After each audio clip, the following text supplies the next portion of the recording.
Hello, this is Dr. Mercola, and you know many people struggle with not having enough energy in the morning and use coffee for a quick energy boost.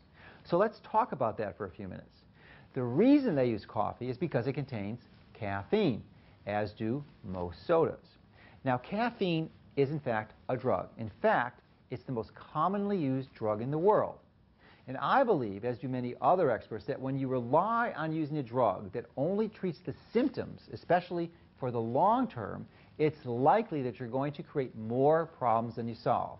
And that's one of the reasons why I believe it's best to seek to avoid using caffeine as a substitute for boosting your energy. Now, there are times, of course, when you can use it therapeutically. In fact, I use it myself, even though I don't particularly care for the taste of coffee. And I use it about once a year or so when I travel over 4 or 5 time zones. And I typically want to fall asleep about 3 or 4 in the afternoon. Of course, it's far too early. So what I'll do is drink some coffee and seek to stay awake until I reach my normal bedtime for that time zone, which is typically around 9 or 10 o'clock. At that time, I'll take some melatonin and I fall asleep. And it really eliminates jet lag. It's really a phenomenal approach. Now, you can also use coffee as a support with exercise, and it may help you work out harder and improve physiological benefits. And that is, but you only want to use it before exercise, and not adding any sugar, and of course, only organic coffee, as it's one of the most heavily polluted products and is loaded with pesticides. So unless you're using it therapeutically, it would probably be wise to consider going off of it. And the best way to do that is, of course, to improve your body system to produce energy naturally. Now, the specifics are likely different for everyone, but there are some general principles that you could consider following. And I've put together my best recommendations for doing this in my nutritional meal plan, which has dozens of pages that guide you in how to optimize your health specifically. And you can get it for free by clicking on the link on the right side of our home page.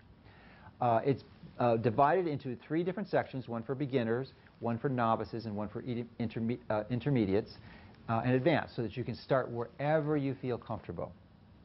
Now, if you would like something printed, you can get a copy of my Take Control of Your Health book in the store that we have on our site. But briefly, let me highlight some of the principles. These include eating the right food for your nutritional type, engaging in appropriate amounts of exercise, typically peak fitness type of exercises, and taking care of the emotional challenges that you have. And you clearly want to drink plenty of water instead of sodas and fruit juices, and as these are solid and powerful ways that you can dramatically improve your energy systems. And when you do want to wean yourself from coffee, let me give you a warning, because especially if you're drinking more than 20 ounces of caffeinated beverages daily, or coffee or soda, you want to go off slowly, because remember, caffeine is a drug. If you go off of it too quickly, you will experience irritability and typically a pretty severe headache. This is through the caffeine withdrawal.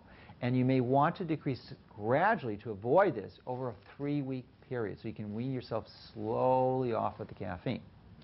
So when you are successfully caffeine-free, you'll want to replace your caffeinated beverages with a healthy substitute. Maybe some hot or cold, organic, naturally caffeine-free tea. You can also try a simple vitamin. And what might that vitamin be?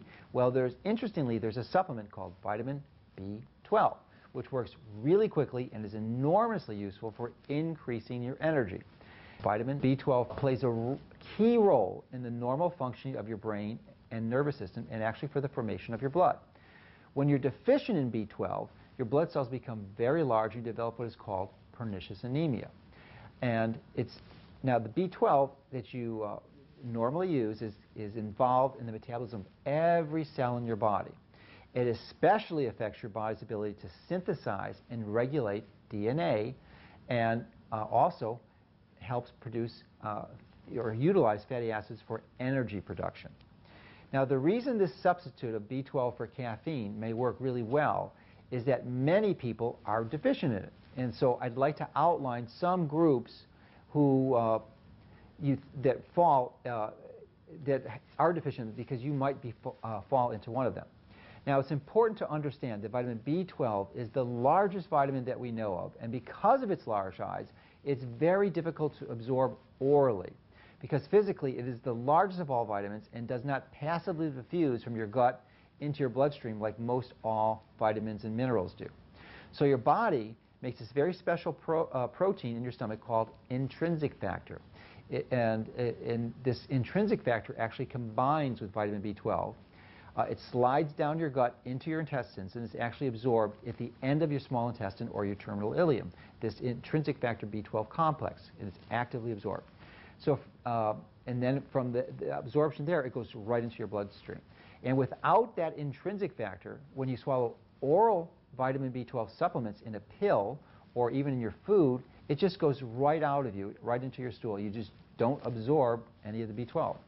So it's important to understand this because what happens as you start to age, especially if you are leading an unhealthy lifestyle at about 40, 50 years old or so, the amount of intrinsic factor that your stomach is able to produce progressively decreases with your age and your health. So your likelihood of developing a vitamin B12 deficiency also increases. Now there's another group that commonly suffers from B12 deficiency, and those are people who choose to avoid all animal proteins or choose a vegan lifestyle. Vegans, because they avoid all animal products, because they're not getting B12 because it's primarily found in animal products. And fortunately, it takes a number of years to develop this deficiency because most of our livers have stores of about 5 to 7 years before they run out. But if you do run out of B12, you're at a very high risk of developing serious nerve damage or even blindness. Now, another group that would be at risk for B12 deficiency are those who are already having trouble sleeping because vitamin B12 is a cofactor that's important for the production of melatonin. And melatonin is produced by your pineal gland and is really crucial for a good night's sleep, and it's also helpful for radically decreasing your risk of cancer. So it's far better for your body to produce its own melatonin with enough vitamin B12 stores than to take a supplement of melatonin. Now another point to consider though is even if you're eating large amounts of animal protein where the vitamin B12 is, if you're not making this intrinsic factor, then it just becomes virtually impossible to absorb that vitamin B12. This is why many people go to the physician's office to get that as a supplement. But the physician actually prescribes an injectable form of B12, and that is what goes directly into the bloodstream as it bypasses the need for intrinsic factor and then being absorbed in your gut. So many people who have actually had their intestines removed for inflammatory bowel disease have to do this the rest of their lives. Now, for some time now, we've offered a vitamin B12 supplement that eliminates the need for injecting it. It comes as a spray, and we call it the vitamin B12 Energy Booster. It's in a convenient spray, and you just actually spray it under your tongue. The reason you do that is that there are many capillaries under your tongue, and when you hold it there for about 20 seconds or so, the B12 can easily become directly absorbed into your bloodstream because it just passes right into the blood vessels. So, and once that happens, you get an increase in the B12 levels and a pretty rapid, most people notice a pretty rapid increase in their energy levels. This is the same way some drugs work sublingually, like nitroglycerin, because they're delivered under the tongue, and it seems to be very effective. Now, it's also important to note that there are several types of vitamin B12 molecules. The traditional type that is conventionally used is one called cyanocobalamin, and that's the one that almost all the prescription injections are. It's also the form of vitamin B12 that we previously used in our sprays because it was safe and effective, and there's a very large supported studies that suggest that it's going to be useful. However, we recently made a shift to use what we believe to be a better form of B12, and that is methylcobalamin.